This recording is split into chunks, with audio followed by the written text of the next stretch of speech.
When I went to the doctor and he said I only had 3 more months to live. And it was 5 months ago, so I'm waiting. I have a rare type of tumor. It's a type of lymphoma. It's like a blood tumor, blood cancer. The life expectancy is very low. But I was at a party and I had been given a lot of alcohol and I had ended up in the hospital, and the police officer told me, I don't think there's anything we can do about this because he was your boyfriend and juries don't usually go for convictions when it's someone you trust. Growing up, you look back and you reflect and you think, there's things that like they happen to you, but they make you stronger as a person. So you kind of have to take it as a learning tool and just move on and know that you're stronger because of it. I think I was in 4th grade. I was on the school bus. I was talking to my friend and he was just like, shut the F up, you effing N-word. A while back, my father and I got into a pretty intense argument, and he told me that he was ashamed to have me as his son. And that really hit me, hard. And it's, to this day, I still think about that and use that to kind of motivate me to be better and try to build a relationship with him again. Why aren't you smart enough? And who said that? My mother. I was working on math homework, and I was probably in 4th grade, and I couldn't figure out a question. And she straight up asked me that. And now that I have him, I would never say that to my kid, ever.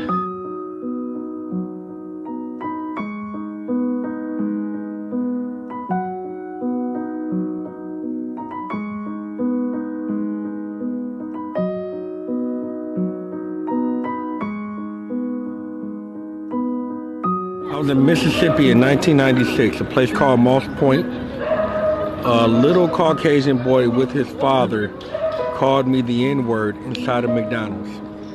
The most painful thing anyone has ever said to me. Dad didn't say anything. Matter of fact, it was kind of crazy because I was more mad at the dad than I was at the little boy. Being away from you has been so good for me and my mental health. I can't spend time with you, Sky. How bad your mental health is makes you just a tiring person to be around. I don't love you. I'm no longer in love with you. Let's just be friends. I love you, but you're not what I want. I'm not sure if I'm in love with you. It wasn't real. No one could ever love you. You're too broken. It was kind of a way for him to make me feel trapped in the relationship, because if he could convince me that nobody could ever love me, I would accept what he was giving me, which wasn't love. It's over? Yeah, like breaking up with me, like they say, like it's over. A few tears fell down, and that's it. I didn't know how to act. I'm gonna just leave it at that. I don't want to start crying out here again. You should be grateful that I'm even giving you attention because you're fat and no one will love you anyway. A guy that I was dating tried to go too far on the second date. You were an accident. My dad, he was playing, but that make a mark in my life. So. What's the most painful thing someone has said to you? That I was going to lose my left leg. You're too loud. Made me feel like scared to be myself and like I needed to hide who I am as a person. I was in 3rd grade and there was this girl who, I think it was the end of the year, this girl who I liked. I overheard her talking with one of her friends and it's like, oh, do you like Dan? And she's like, oh, no, he's fat. And she didn't know I was there and she didn't know I saw it. But it just stayed with me. I remember just being totally crushed. One of my students asked me why I was even a teacher, because I was failing at my job. I think that might be it. One of my own kids just, why are you even here? I didn't know anyone at my new school. I was in 3rd grade, and this boy, his name was Scott, you're watching, he walked by my desk and he tapped my desk to get my attention and he pointed at me and he said, "You're stupid." And that hurt. So I think I cried and I didn't want to go to school for a while. and the teacher didn't notice. And just growing up, my dad told me that I could never do anything and that I would never be able to do anything, and I could never leave the house that I grew up in, and I left, obviously, and now I'm doing great things and now I'm helping other people, so I proved him wrong. I've overcome that. Probably something my dad has said to me, because he said some really not nice things to me before. Was that your sister that went before you? That's my sister, yeah. Yeah, we're actually all sisters, we're triplets. So, so she was saying, like, I'm curious to see what your answer would be, because she might have had a similar answer to me, and my other sister might have a similar answer to us. Actually, no, I think I might change my answer, because, okay, so my mom and I have always been really close, but I went through a hard time when I was like in high school, and she was kind of like the person I leaned on to help me through it.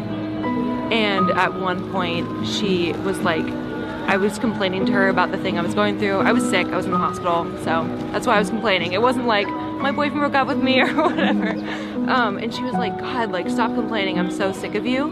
And I didn't expect her to say that, and it made me so upset. And I mean, we didn't have the same relationship for like years after that, but I think it hurt me the most because I didn't expect it to come from her, you know? So even though I expect my dad to say some mean shit to me, you know what I mean? Like, he's just kind of, he's just that way, so it doesn't hurt as much, but when it came from her, I was like, that hurt. So that's probably the worst, I would say. I'm sick of you.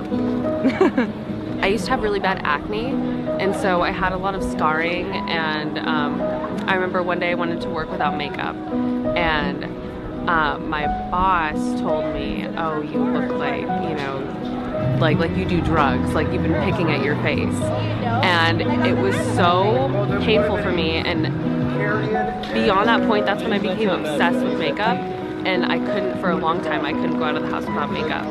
And even now, I still struggle going out of the house with makeup, but I feel like slowly I'm gonna heal from that. And slowly the words will just become meaningless, but they were very impactful to me and still continue to be impactful to me. So I think the most painful thing someone said to me is that my face is fat because I have really big cheeks and I smile a lot. But yeah, they didn't like that, so they were like, your face is fat. So that was kind of hurtful to me because I felt like that was my trademark, like, you know, my cheeks are my trademark. So well, somebody called me the B word in front of like a lot of people, like on social media, and she didn't like cover the name or anything. It caused a lot of people to have like a different look on me, so yeah. When I was little in like 3rd grade, there's these kids, because I used to only hang out with boys, like I like play basketball and things like that, and then this like one kid used to say that like I was like, he just said that I was a boy and said that I'd only hang out with boys because I'm a boy, and it was just really annoying. And yeah, I hadn't spoken to my dad in about 8 months, so I called him, and he said he was at work. He works abroad, and he said, I'm at work right now, I'm gonna call you later.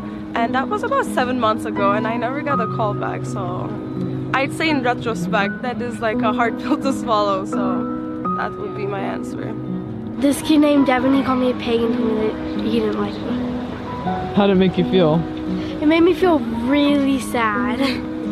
Like really sad. Oh. So my dad had passed away in like 2009, and I was being really mean to this girl, and I was like 9 years old, and then she's like, that's why your dad died, because I was being mean to her. So that's the meanest thing someone has said to me. We don't want you around anymore. I was like 13, and I had like really cool neighbors that I loved very much, and I couldn't be at home because at home was hard, and they were like my home for me. But then it was just too much for them. They already had a family, and it was too much to take on somebody else who even just hung around. So that was probably the most painful thing I've ever experienced, you know, but it did teach me a lot. It teach me a lot about how making home in myself is good. My ex-husband was a drug addict, alcoholic, and he was extremely emotionally and mentally and verbally abusive, as well as physically abusive. And he used to tell me all the time that I'm stupid. And that's 100% the most painful thing anyone can say to me, because I pride myself on my intellect and my intelligence, and it's the thing that I think I'm best at.